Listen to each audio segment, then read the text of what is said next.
బీఆర్ఎస్లోంచి ఎందుకు వెళ్తున్నారు అనే ప్రశ్న మీ ముందుకు వచ్చినప్పుడు చాలా బరువెక్కిన గుండెతోటి భారంగా వెళ్ళిపోతున్నానని చెప్పి కాస్త సెంటిమెంటల్ అండ్ ఎమోషనల్ టచ్ ఇచ్చారు. మీ గుండె ఎందుకు బరువెక్కింది? ఎవరు బరువెక్కించారు? గుండె బరువెక్కడం కాదు, 2 దశాబ్దాల పాటు ఆ పార్టీలో పనిచేసినాం. ఆ నిర్ణయం అంత ఈజీగా తీసుకున్న నిర్ణయం కాదు, ఆలోచించి తీసుకున్నటువంటి నిర్ణయం. తప్పకుండా ఈ నిర్ణయం వల్ల నాకు కొంత బాధగానే ఉంది. అదే మాదిరిగా డెఫినెట్గా పార్టీ శ్రేణులు కూడా ఇబ్బంది పడేటువంటి ప్రమాదం అయితే ఉంది, అవకాశం అయితే ఉంది అని చెప్పడం జరిగింది. డెఫినెట్గా భారం అనడానికి కారణం ఏంటంటే కొంత మానవీయ విలువలు కలిగినటువంటి వ్యక్తిని నేను. నాకు కృతజ్ఞతా భావం ఉంటుంది. దాంతో పాటుగా కృతజ్ఞత, లాయల్టీ అన్నిటికంటే ముఖ్యంగా కమిట్మెంట్ ఎక్కువగా ఉంటుంది. నేను కమిట్మెంట్ నా విషయంలో కమిట్మెంట్ అంటే ఒక రాజకీయ నాయకుడు, ఒక ప్రజాప్రతినిధి ప్రజలకు కావాల్సి ఉంటుంది.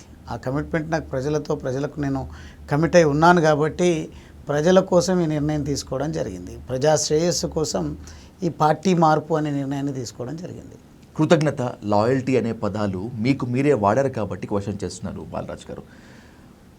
మీ కృతజ్ఞత ఉంది, అందుకే 2 దశాబ్దాలుగా బీఆర్ఎస్ తోటి తెలంగాణ తోటి మమేకమై ఉన్నారు. లాయల్టీ అనేటువంటిది మాట్లాడారు. పార్టీ ఓడిపోయిన తర్వాత కష్టకాలంలో అండగా ఉండకుండా మీ దారి మీరు చూసుకోవటం లాయల్టీనా? అదే చెప్తున్నాను. లాయల్టీని మీరు పార్టీ యాంగిల్లో చూడాల్సిన అవసరం లేదు. As a leader I'm loyal to my people, I'm loyal to my ideology, I'm loyal to my self. కాబట్టి లాయల్టీ అనేది మీరు నాయకులకో పార్టీలకో ఒక నిర్ణయం తీసుకొని రాజకీయాల్లోకి వచ్చినప్పుడు నేను లాయల్గా ఉండాల్సింది ప్రజలకు, నా ఐడియాలజీకి. నా ఐడియాలజీ నుంచి నేను గతంలో పనిచేసినటువంటి పార్టీ డీవియేట్ అవుతున్నటువంటి సందర్భంలో నేను వారికి లాయల్గా ఉండాల్సినటువంటి అవసరం అయితే ఉందని నేను భావించలేదు. కృతజ్ఞత, లాయల్టీ మీకున్నాయి కానీ బీఆర్ఎస్కు లేవని డిసైడ్ అయిన తర్వాత మీరు దానికి గుడ్ బై చెప్పారా? బీఆర్ఎస్కు నా పట్ల కృతజ్ఞత లేదు అనేది కాదు.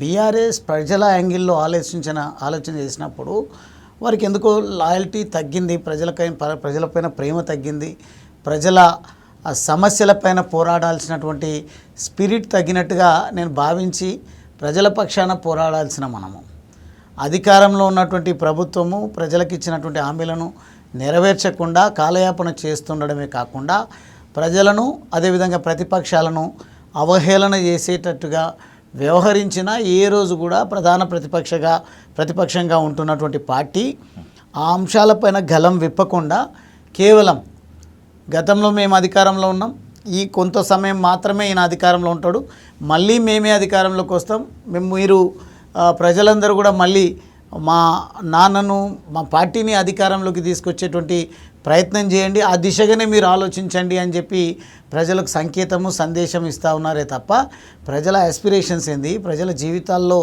వెలుగు నింపాల్సినటువంటి పరిస్థితుల్లో ప్రజలు గొప్పగా ఆశీర్వదిస్తే ఆ ప్రజల ఆశీర్వాదాన్ని ఇంకొక 10, 20, 30 సంవత్సరాలు కూడా కాపాడుకోవడానికి అనుభవించడానికి ఆస్కారం ఉన్నప్పటికీ ప్రజల కోణం నుండి తప్పుకున్నారు కాబట్టి ఈ పరిస్థితి వచ్చింది.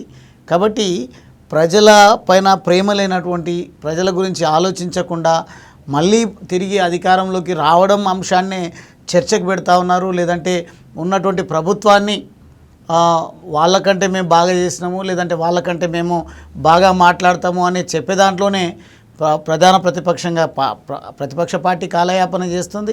అదేవిధంగా అధికార పార్టీని అయితే చెప్పనక్కర్లేదు. అధికార పార్టీకి ప్రజలు ఎందుకు ఓట్లు వేసినామని కొన్ని సందర్భాల్లో అయితే మీకు తెలియదు కాదు, ప్రజలు, రైతులు, ఓటర్లు తమ చెప్పుతో తమ చెంప పైన కొట్టుకుంటున్నటువంటి పరిస్థితులు చాలా కోకొల్లలు.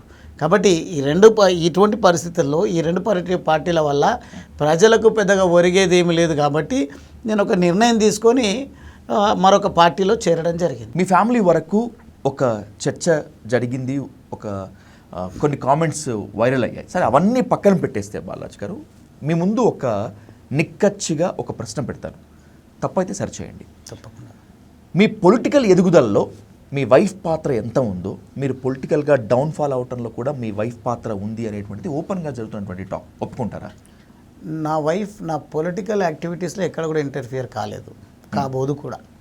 ఇప్పటికి కూడా కొంతమందికి థ్రెట్ ఉన్నట్టుంది, కొంతమంది భావిస్తున్నట్టున్నారు ఈయన వైఫ్ కూడా రాజకీయాల్లోకి వస్తుందని. బిందాస్గా ఉండండి, నా వైఫ్ ఎప్పటికి కూడా రాజకీయాల్లోకి రాదు. కేవలం నేను ఒక్కరిని సరిపోతా కదా.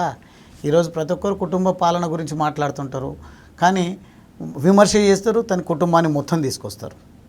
ఈరోజు నా వైఫ్ చదువుకున్న యువతి అయినప్పటికీ రాజకీయాల్లోకి తీసుకురావాలనే ఆలోచన నాకు. బీఆర్ఎస్ వీడిపోయేటువంటి క్రమంలో మీరెంత ట్రోల్ అయ్యారో మీ వైఫ్ కూడా అదే స్థాయిలో ట్రోల్ అయ్యారు. అదే అంటున్నా, ఈ రకంగా ప్రాక్టీస్ ఎక్కడి వరకు వెళ్తుంది అంటే వ్యక్తిగతంగా కుటుంబాలకు, మహిళలకు, తల్లులు, చెల్లెళ్ళు అని కూడా లెక్క లేకుండా మాట్లాడేటువంటి సంస్కృతి సాంప్రదాయాన్ని పెంచి పోషిస్తున్నారు.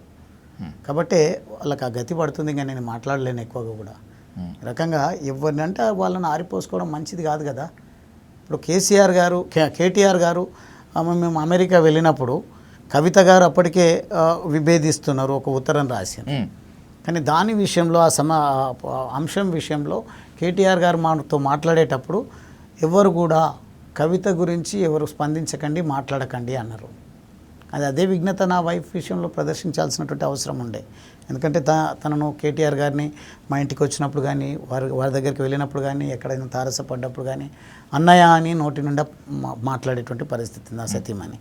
కానీ ఆమెను కేటీఆర్ గారు పోషిస్తున్నటువంటి కొన్ని యూట్యూబ్ ఛానల్స్ ద్వారా అనుకోండి, లేదంటే సోషల్ మీడియా వారి గ్రూపులలో విపరీతంగా నా సతీమణి గురించి మాట్లాడుతుంటే ఏ రోజు కూడా తన చెల్లిపైన చూపిన ప్రేమను ఇంకో చెల్లితో సమానమైనటువంటి నా గువ్వల అమలపైన చూపకపోవడం అనేది నిజంగా నాకు బాధించింది. నేను నిజంగా మాట్లాడాలంటే చాలా మాట్లాడవచ్చు, కానీ నా క్యారెక్టర్ అది కాదు కాబట్టి. మీడియా చిట్ చాట్లో కూడా కవిత కూడా ఇది దాదాపు ఇదే మాట్లాడారు. కేటీఆర్ సోషల్ మీడియాని నమ్ముకున్నారు, కొన్ని యూట్యూబ్ ఛానల్స్ని బీఆర్ఎస్ బలంగా మెయింటైన్ చేస్తుంది అని మీరు కూడా అదే అంటున్నారు. తోడబుట్టిన చెల్లెనా కామెంట్ చేస్తుంది, కానీ నేను మాత్రం ఇప్పటికీ ఆ కామెంట్ చేయట్లేదు. ఉంది ఆ వాతావరణం, దాన్ని నివారించాలి, నియంత్రించాలి అని చెప్తా ఉన్నా. మీరు ఈరోజు social media is playing vital role in politics, in the society. Exactly. కాబట్టి మీరు వాడుకోండి, ఇబ్బంది లేదు. కానీ తిట్టించడం కోసమో, ఎవరి క్యారెక్టర్ను అసాసినేట్ చేయడం కోసమో వాడుకోవడం అనేది మంచి పద్ధతి కాదు. నియంత్రణలో పెట్టండి అని మాత్రం మీ ద్వారా కేటీఆర్ గారికి, బీఆర్ఎస్ పార్టీకి, బీజేపీ పార్టీకి, కాంగ్రెస్ పార్టీకి ఎవరికైనా ఒకటే నేను సూచన చేయదలుచుకున్నా. దయచేసి కుటుంబాలను రోడ్డుకు లాగొద్దు, ఎవరిపైన ఆరిపోసుకోవద్దు. మీరు మీ క్యాలిబర్తోన, మీ ఆలోచన విధానాలతోన లీడర్లుగా ఎమర్జ్ అయ్యేటువంటి ప్రయత్నం చేయండి తప్ప ఇతరులను తిట్టడం ద్వారా సంచలనం అవుతుంది, తద్వారా వార్తల్లో వ్యక్తులం అవుతామంటే అదే స్థాయిలో టప్పుమని మీ గ్రాఫ్ పడిపోయేటువంటి ప్రమాదం ఉంటుంది. ఫామ్ హౌస్ ఎపిసోడ్ ఎమ్మెల్యేల కొనుగోలు ప్రక్రియ ప్రీస్క్రిప్టెడ్ డ్రామానా లేకపోతే ఇంకేంటి? ఇది వాస్తవంగా నాకంటే ఎక్కువ బీఆర్ఎస్ పార్టీని అడిగితే బాగా తెలుస్తుంది. కానీ ఆ రోజు ఆ పార్టీలో పనిచేస్తున్నటువంటి, ఆ పార్టీ నాయకుడి నాయకత్వంలో పనిచేసినటువంటి ఒక సైనికుడిగా నాకు ఒక టాస్క్ ఇస్తే అక్కడికి వెళ్ళి నేను రివర్స్ ఆపరేషన్ చేయడానికి వెళ్ళడం జరిగింది. అది ఆపరేషనా, రివర్స్ ఆపరేషనా, ఆ విషయం కూడా వాళ్ళతోనే మాట్లాడాలి. ఎందుకంటే నాకు ఇచ్చినటువంటి కేసీఆర్ గారు ఇచ్చిన ఆదేశం మాత్రం ఒకటే, ఆ ఫామ్ హౌస్కు నువ్వే స్వయంగా, నేను కొంతమందిని ఎంబడి పంపిస్తా, సెల్ఫ్ డ్రైవింగ్లో వెళ్ళి అక్కడ ఎవరో మన ప్రభుత్వాన్ని అస్థిరపరిచే కుట్ర చేస్తున్నారు, మన ఎమ్మెల్యేలను కొనుగోలు చేసే కుట్ర చేస్తున్నారు. కాబట్టి అక్కడికి వెళ్ళి దాన్ని ఛేదించి రావాలి అని అంటే నేను అక్కడికి వెళ్ళి నిజంగా వారు ఇచ్చిన టాస్క్ను పూర్తి చేసి నేను రావడం జరిగింది. అది నా నిబద్ధత తప్ప. స్టీఫెన్సన్ దగ్గరికి నోట్ల కట్టలతో రేవంత్ రెడ్డి వెళ్ళే విషయము కేసీఆర్ గారికి తెలిసింది. And by the same way pilot Rohit Reddy farm house వేదికగా బీజేపీ ఎమ్మెల్యేలను కొంటోందనే విషయము కేసీఆర్ గారికి తెలిసింది. ఎలా సాధ్యమవుతుంది? ఫోన్ ట్యాపింగ్ ఉందా దీని వెనుక? ఉండొచ్చు. నన్ను అడిగితే నేనేం చెప్పగలుగుతా? I was not in the government. ఒక ఎమ్మెల్యేను మాత్రమే తప్ప మంత్రిని కాదు, పోలీస్ ఆఫీసర్ని కాదు. కానీ లీక్స్ అయితే ఉంటాయిగా. నేను అంటున్నా కదా, వర్క్ ఓరియంటేషన్లో నేను పనిచేస్తాను. నేను ఒక శాసనసభ్యుడిగా నా కాన్స్టిట్యున్సీ విషయంలో, ఒక పేదల ప్రతినిధిగా ప్రజల సమస్యల పరిష్కారం విషయంలో ప్రభుత్వ పెద్దలను కలవడం, అధికారులను కలవడం, ఆ సమస్యలను నా కెపాసిటీలో పరిష్కరించడమే పనిగా పెట్టుకున్నాను తప్ప ఏ రకమైనటువంటి వ్యవస్థలు ఉంటాయి, ఏ రకంగా వీళ్ళు వాటిని వాడుకుంటారు, దుర్వినియోగం చేస్తారనే విషయం మాత్రం నేను అప్పుడు ఆలోచించేవాడిని కాదు. కానీ వ్యవస్థలు మాత్రం దుర్వినియోగం అయినాయి అనేది మాత్రం నాకు నా అవగాహనలో తేలినటువంటి విషయం. మీ బాస్ కేసీఆర్ టాస్క్ ఇచ్చారు కాబట్టి ఫామ్ హౌస్కి వెళ్ళారు, ఆయన చెప్పిందే చేశాను అనేటువంటిది మీరు ఇప్పటికి కూడా చెప్తున్నటువంటి మాట. But other side of this, అమ్ముడు పోవాలనుకున్నటువంటి ఎమ్మెల్యేలలో మీరు కూడా ఒకరు అని నిజమేనా? నేను అదేసి ఒకవేళ నేనే గనక అమ్ముడు పోయే అవకాశం ఉంటే ముఖ్యమంత్రి గారు కేసీఆర్ అప్పుడున్న ముఖ్యమంత్రి గారు మునుగోడు ఎన్నికల్లో ఇన్ఛార్జ్గా ఉన్న నన్ను పిలిపించి నన్నే స్వయంగా ఆ ప్లేస్కు ప్రాంతానికి వెళ్ళి నన్ను ఆ రకంగా పొమ్మని ఎట్లా చెప్తారు? అవసరం అనుకుంటే నా ఎంబడి ఇంకా అవసరం అనుకుంటే నా గన్మెన్లను పెంచి నా ఎంబడి రక్షణ పెంచి నా ఎంబడి ఇంకా నన్ను పారిపోకుండా చేసి అమ్ముడు పోకుండా చేసి నన్ను కట్టడి చేసేటువంటి అవకాశం ఉంది. స్వేచ్ఛగా నువ్వే డ్రైవింగ్ చేసుకుంటూ వెళ్ళి దాన్ని రివర్స్ ఆపరేషన్ చేయండి అని అన్నాడు అని నేను మీకు చెప్పిన తర్వాత కూడా మీరు ఇంకా అమ్ముడు పోవడానికి సిద్ధంగా మాట్లాడతారు. I agree with you. మీరు ఇక్కడ హానెస్ట్ అని ఒప్పుకుంటాను. మీరు హానెస్ట్ సరే, మిగతా పైలట్ రోహిత్ రెడ్డి, రేగా కాంతారావు, మిగతా వాళ్ళ మాట ఏంటి? ఆ విషయాలు నాకేం తెలుస్తుంది? ఇప్పుడు నాలాగా వాళ్ళని వాడినరా లేకుంటే వాళ్ళు అమ్ముడు పోవడానికి సిద్ధంగా ఉన్నారు నాకెట్లా తెలుస్తుంది? నేను చెప్తున్నా కదా, నాకు ఇచ్చిన టాస్క్ విషయంలో మాత్రం చాలా స్పష్టత ఉన్నది. బాలరాజ్ మీకు పూర్తి స్థాయిగా వివరణ కావాలంటే నేను ఇస్తా, కానీ నా పైన విశ్వాసం ఉంటే, నీ పైన విశ్వాసం ఉండి నేను పిలిపించిన, నా పైన విశ్వాసం ఉండి నా పైన గౌరవం ఉంటే మరో మాట మాట్లాడకుండా నేను వెళ్ళి నేను చెప్పింది చెయ్యి అంటే నేను అక్కడికి వెళ్ళి నాకు చెప్పింది చేసి రావడం జరిగింది. నేను ఎట్లా అనగలుగుతా? పైలట్ రోహిత్ రెడ్డి అమ్ముడు పోయిందా, లేకుంటే రేగా కాంతారావు అమ్ముడు పోయిందా, వీరం హర్షవర్ధన్ రెడ్డి అమ్ముడు పోవడానికి సిద్ధంగా ఉన్నారా, లేకుంటే వీళ్ళు కాకుండా ఎవరైనా అమ్ముడు పోవడానికి సిద్ధంగా ఉంటే వీళ్ళని నియమించినరా, లేకుంటే మన పైలట్ రోహిత్ రెడ్డి నిజంగా అమ్ముడు పోవడానికి సిద్ధంగా ఉంటే ఆయననే మీరు రివర్స్ ఆపరేషన్కు పూనుకుంటావా లేదా అని ఆయనను భయభ్రాంతులకు గురి చేసిండ్రా, లేకుంటే ఆయన నిజంగా ఆయనను సంప్రదిస్తే ఆయన పార్టీకి ప్రభుత్వానికి సమాచారం ఇచ్చిండ్రా? నాకేం తెలుస్తుంది ఆ విషయాలు? నాకు తెలిసిన విషయం, నాకు ఇచ్చిన టాస్క్ మాత్రం అంతే అని మీకు చెప్పడం జరిగింది. బీజేపీ హైకమాండ్ను, నందకుమార్ను, బిఎల్ సంతోష్ను టార్గెట్ చేసి టచ్ చేసి కేసీఆర్ తప్పు చేశారా? ఎవరిని టచ్ చేసినా ఏం తప్పు చేసినా అది ఇప్పుడు కోర్టులో ఉన్నటువంటి అంశం. ఆ కోర్టు తేలుస్తుంది. అప్పటి వరకు నందకుమార ఆయన గురించి కానీ బిఎల్ సంతోష్ గారి గురించి కానీ నేను మాట్లాడితే అది కోర్టులో ఉన్నటువంటి అంశం కాబట్టి ఎక్కువ మాట్లాడలేము. That's a biggest and most important question to. ఈ కేసు సిబిఐకి అప్పగించండి అని నందకుమార్ సింగిల్ బెంచ్కి వెళ్తే కేసీఆర్ డివిజన్ బెంచ్కి వెళ్ళారు. మళ్ళీ నందకుమార్ డివిజన్ బెంచ్కి వెళ్తే కేసీఆర్ సుప్రీంకోర్టుకు వెళ్ళారు. I'm asking you very straightly, ఈ కేసులో అప్రూవర్గా మార్చేందుకు బిఎల్ సంతోష్ మిమ్మల్ని బీజేపీలోకి తీసుకొచ్చారు అనేటువంటిది మీడియాలో ఓపెన్ టాక్. ఇప్పటిదాకా మీ వరకు ఎవరైనా తీసుకొచ్చారో లేదో నాకైతే తెలియదు, కానీ ఐఎమ్ టు యూ. నేను పెద్దమ్మ తల్లి భక్తుడిని, ఇంతకంటే ఎక్కువ ఏముండదు. ఎవడికో నేను సంజాయిషి ఇవ్వాల్సిన అవసరం లేదు. పెద్దమ్మ తల్లి సాక్షిగా చెప్తా ఉన్నా, నేను నమ్మే దైవ సాక్షిగా, నాకు జన్మనిచ్చిన నా తల్లిదండ్రుల సాక్షిగా చెప్తా ఉన్నా, నన్ను బిఎల్ సంతోష్ గారు పార్టీలోకి చేరమని చెప్పలేదు. ఓకే, ఏ ఇతర బీజేపీ నాయకుడు కూడా నన్ను బీజేపీ పార్టీలో చేరమని చెప్పలేదు. నాకున్న అవగాహన మేరకు, నా నిర్ణయం మేరకు, నేను స్వతహాగా తీసుకున్నటువంటి నిర్ణయంతో నాకున్న అవగాహన మేరకు మాత్రమే బీజేపీ పార్టీలో చేరడం జరిగింది తప్ప అప్రూవర్ అనే పదాలు నా అటువంటి క్యారెక్టర్కి సూట్ కావు మాత్రం. సూట్ కావు అనేది మాత్రం చెప్తా ఉన్నాను. అదే మనస్సాక్షిగా చెప్పండి, బీజేపీలో బీఆర్ఎస్ విలీనం కానీ బీఆర్ఎస్ బీజేపీకి మధ్యలో దోస్తీ డీల్స్ ఎక్కడా జరగలేదా మీరున్నప్పుడు? నేనున్నప్పుడు మాత్రం ఒక చర్చ మాత్రం విపరీతంగా ఉండేది. విలీనం కంటే ఎక్కువగా మాత్రం అండర్స్టాండింగ్, పొత్తు వీళ్ళు ప్రయత్నం చేస్తున్నారు. ఎంతెందుకు మొన్న జరిగిన ఎంపీ ఎన్నికల కంటే ముందు కూడా బీఆర్ఎస్ పార్టీ పూర్తి స్థాయిలో ప్రయత్నం చేసింది బీజేపీతో పొత్తు పెట్టుకోవడానికి. ఎవరి కోసం? పార్టీ గెలుపు కోసమై ఉండొచ్చు. కవితను రక్షించుకోవడానికి కాదా? కవితను రక్షించుకోవడం కోసం ఈయన బేరసారాలు ఆడితే ప్రభుత్వాలు ఒకరి వ్యక్తిగతం కోసము అటువంటి కాంట్రాక్ట్లను, ఒప్పందాలను కుదుర్చుకుంటుందా బాధ్యత కలిగినటువంటి ప్రభుత్వం? అది జరిగిందని మాత్రం నేను అనుకోవడం లేదు.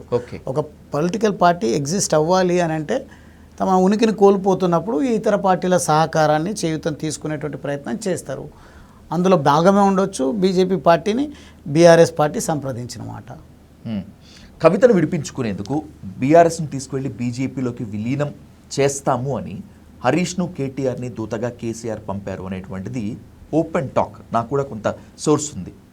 ఉండొచ్చు, నాకు తెలియదు. కానీ కేసీఆర్ గారు పంపినరా, వీరే స్వతహాగా వెళ్ళినరా, లేకుంటే వాళ్ళు ఎవరైనా పిలిచినరా తెలియదు. కానీ నాకు తెలిసినంత మేరకు మాత్రం బీజేపీ పార్టీ ఇటువంటి విషయాల్లో తలదూర్చి అవమానపడుతుందని మాత్రం నేను భావించడం లేదు. ఇప్పుడు ఈ ఒక వ్యవస్థ ఈరోజు ప్రధానిగా దేశానికి నాయకత్వం వహిస్తున్న నరేంద్ర మోడీ గారు పలు సందర్భాల్లో ఏ రకమైనటువంటి పరిస్థితులను అధిగమించి వారు ఈ స్థాయికి వచ్చినారో మనకు తెలుసు. అటువంటి విలువలు ఉన్నటువంటి నాయకుడు, అటువంటి నాయకుడు పార్టీకి నాయకత్వం వహిస్తున్నప్పుడు, ప్రభుత్వాన్ని నడిపిస్తున్నప్పుడు ఒకరి కోసమో ఇద్దరి కోసమో వాళ్ళను రక్షించడం కోసమో ఈ ఇన్స్టిట్యూషన్స్ను ఇష్టారీతిలో వాడుకుంటాడని మాత్రం నేను భావించడం లేదు. ఇంతకు ముందు చూపించిన ప్రేమ కంటే, ఆత్మీయత కంటే ఇంకా కోటాను కోట్ల రెట్లు గనక చూపిస్తే మళ్ళీ బీఆర్ఎస్లోకి వెళ్తారా? ప్రాణం పోయినా పార్టీ మారే పరిస్థితి లేదు ఇంకా. ఎందుకని అంత గిట్టి నిర్ణయం? నేను ఒక మామూలు కొత్తగా రాజకీయాల్లోకి వచ్చిన ఇంత నిలకడగా 20 సంవత్సరాల పాటు ఒక పార్టీలో ఉన్నా నేను. అప్పుడు ఏమున్నది? జోష్. ఒక యువకుడిగా నేను ఎమ్మెల్యే కావాలని కోరిక ఉన్నది. ఒక తెలంగాణ వాదాన్ని నరనరాన జీర్ణించుకున్నటువంటి పౌరుడిగా తెలంగాణ రాష్ట్ర సాధన ఉద్యమం చేయడం జరిగింది. అనుకున్న నాకు ఎలిజిబిలిటీని బట్టి నాకు అవకాశాలు వస్తాయని భావించినా రాకపోయినా ఉలుకు పలుకు లేకుండా, అంటే ఎక్కడ తొలగకుండా, ఎక్కడ భయపడకుండా, ఎవరిని విమర్శించకుండా ఒక నిబద్ధతతోన ఆ పార్టీ కోసం పనిచేయడం జరిగింది. ఇప్పుడు నేను ఏమీ ఆశించకుండా భారత ఖ్యాతిని ప్రపంచానికి చాటి చెప్తున్న నరేంద్ర మోడీ గారిని, వారి నాయకత్వాన్ని బలపరచాలి, వారి ఐడియాలజీని ఈ భూమి ఆకాశం ఉన్నన్ని రోజులు ముందుకు తీసుకుపోవాలి, నేను బ్రతికున్నన్ని రోజులు తీసుకుపోవాలనే నిర్దిష్టమైనటువంటి ఆలోచనతో వచ్చినటువంటి వాడిని నన్ను ఇంకెవరో ఇంతకంటే వందల వేల కోట్ల లక్షల కోట్ల ప్రేమను, అంతకంటే ఎక్కువ ప్రేమను నా పైన ప్రదర్శించిన, అంతకంటే ఎక్కువ అవకాశాలు నాకు ఇస్తామన్నా మళ్ళీ బీజేపీ పార్టీని వీడి ఏ ఇతర పార్టీలను పార్టీలో చేరే ఆలోచన నాకు లేదు. టు ద లాస్ట్ బాలరాజ్ గారు, బీఆర్ఎస్ నుంచి బయటకు వచ్చినటువంటి ఈటెల బీజేపీలో ఉన్నారు, ఎంపీ అయ్యారు, కానీ తండ్లాడుతున్నారు. బీఆర్ఎస్ నుంచి బయటకు వచ్చినటువంటి Raghunandan Rao MP first MLA, దాని తర్వాత ఎంపీ అయ్యారు, తండ్లాడుతున్నారు. ఓపెన్గా మాట్లాడుకున్నా, ఒప్పుకోకపోయినా కూడా there is an internal war. ఈ రోజుల్లో ఇలాంటి పరిస్థితుల్లో మీరు మనగలుగుతారు, మిమ్మల్ని పైకి తీసుకొచ్చినా కూడా మిమ్మల్ని బీజేపీలో ఉంచుతారనేటువంటి నమ్మకం మీకు ఉందా? ఒకటైతే చెప్తున్నా, ఇప్పటికీ ఒక విఫల ప్రయత్నం మీరు చేస్తున్నట్టుగా నాకు అనిపిస్తూ ఉంది. ఏదో ఒక మాట గువ్వల బాలరాజు మాట్లాడకపోతాడా, ఏదో రకంగా గువ్వల బాలరాజుని ఇరకాటంలో పెట్టాలని చూస్తున్నారా, లేదంటే ఏదో రకంగా గువ్వల బాలరాజు సహనాన్ని పరీక్షించాలని చూస్తూ ఉన్నారా? కానీ నేనైతే భావిస్తూ ఉన్నా, నేను రఘునందన్ రావు గారిని కలిసిన, is very happy with the party. Okay. అదేవిధంగా నేను ఈటల రాజేందర్ గారిని కలిసిన, వారికి ఉన్నటువంటి మెచ్యూరిటీ నాకు తెలుసు, వారి నిర్దిష్టమైనటువంటి ఆలోచనతోన పార్టీలో చేరడం జరిగింది. కానీ వారికి నా పైన సమాజంలో ఒక ఇంప్రెషన్ క్రియేట్ చేసిన కొంతమంది కావాలని. ఎందుకంటే గువ్వల బాలరాజుకు దూకుడు ఎక్కువ, గువ్వల బాలరాజుకు స్పీడ్ ఎక్కువ అని మాట్లాడతారు బాలరాజ్. నేనైతే ఎప్పుడు గమనించలేదు. ఓకే. కానీ ఈ పార్టీలో ఉండాలంటే రాంగ్ ఇన్పుట్ అయితే ఇచ్చారు కదా? ఇచ్చాను, డెఫినెట్గా ఇచ్చారు. కాబట్టి అది కూడా కొంత నా ఓటమికి కారణమైంది. But I know what I am. ఇప్పుడు ఈరోజు ఈటల రాజేందర్ గారిని కలిసినప్పుడు వారు నాకు ఇచ్చిన సలహా సూచన ఏంటంటే, మంచి పార్టీ బాలరాజ్, కానీ చాలా సహనం అవసరం, చాలా ఓపిక అవసరం, కానీ భవిష్యత్తు ఉజ్వలంగా ఉంటుంది అని చెప్పేసి వారు ఆశీర్వదించి నన్ను పార్టీలో చేరమని చెప్పడం జరిగింది. ఒకవేళ వారే అన్హ్యాపీ ఉంటే ఇద్దరు కూడా, రఘునందన్ రావు గారు కానీ ఈటల రాజేందర్ గారు కానీ, ఈ రకంగా సలహాలు ఇచ్చేటువంటి వారు కారు. నాకు తెలిసి రఘునందన్ రావు గారు కూడా అంతే స్ట్రైట్ ఫార్వర్డ్ ఉంటారు, ఈటల రాజేందర్ గారు కూడా అంతే స్ట్రైట్ ఫార్వర్డ్ ఉంటారు. ఒకవేళ వారికి డైజెస్ట్ కాకుంటే నేను ఈటల రాజేందర్ గారికి ఒక తమ్ముళ్ళలాగా ఉన్నా, రఘునందన్ రావు గారికి ఒక మిత్రుడిలాగా తమ్ముళ్ళలాగా ఉన్నా. కానీ ఇద్దరు కూడా నా శ్రేయస్సును కోరి, నిజంగా నీ అటువంటి యువకుడు ఉండాల్సినటువంటి సరి అయిన party BJP, you please join అని చెప్పినారు వారు. ఆ రకంగా అడ్వైజ్ చేసినారు. వాళ్ళు హ్యాపీగా లేకుంటే వాళ్ళు నన్నెందుకు ఎంకరేజ్ చేస్తారు? నా సూటి ప్రశ్నలు, నిర్మోహమాటమైనటువంటి ప్రశ్నలు మీ సహనాన్ని పరీక్షించాలనో, మీ సామర్థ్యం ఎంత ఉందో తెలుసుకోవాలనో, లేకపోతే మిమ్మల్ని ఎక్కడైనా ఒక రాంగ్ లైన్లోకి తీసుకువెళ్ళాలని కాదు. Thank you. యువకుడు, అన్ని విషయాలపైన పట్టున్నటువంటి వాడు, కాస్త ఇప్పటిదాకా పనిచేసినటువంటి ట్రాక్ రికార్డ్ ఒకటి, రాబోయేటువంటి ట్రాక్ రికార్డ్ కాస్త ఇబ్బందికరంగా ఉంటుంది కాబట్టి, but you are clean and you are straightforward. రాబోయేటువంటి రోజుల్లో మళ్ళీ కూర్చుందాం బాలరాజు గారు, చాలా మాట్లాడదాం. Thank you so much for interview. Thank you Vijay గారు, థ్యాంక్ యూ సో మచ్.